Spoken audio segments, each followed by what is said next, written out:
आपदामपहर्तारं दातारं सर्वसंपदां लोकाभिरामं श्रीरामं भूयो भूयो नमाम्यहं। जय श्रीराम, जय श्रीराम, जय श्रीराम।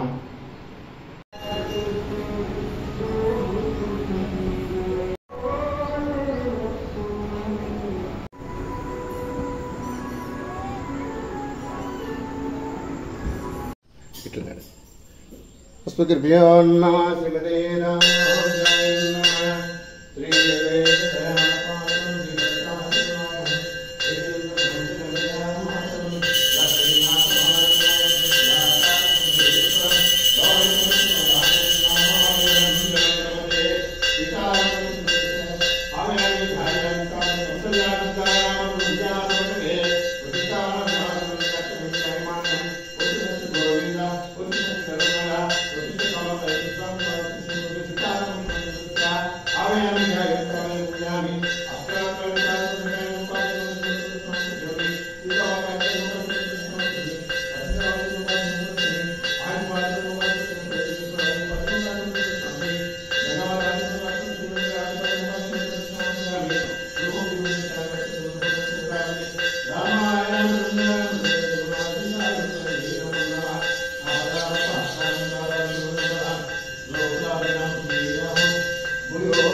श्रीराम नाम वराणिने ओम नमैते अतरणे।